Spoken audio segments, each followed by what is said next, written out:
Bir gün hamımız öləcək də, burada oturanlardan kimsə iddialı ki, həmişə qalacaq. Yox, hamımız öləcək.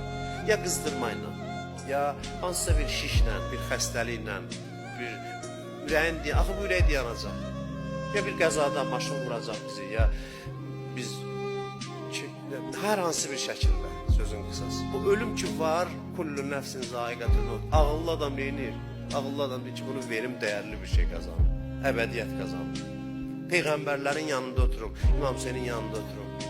Bunlar hamısı sizə gərəklidir ya. Bunu mən bir gün olmasam, ölsəm də bunları eşidib mənə rəhmət oxuyarsınız. Bunlar lazımlı sözlərdir.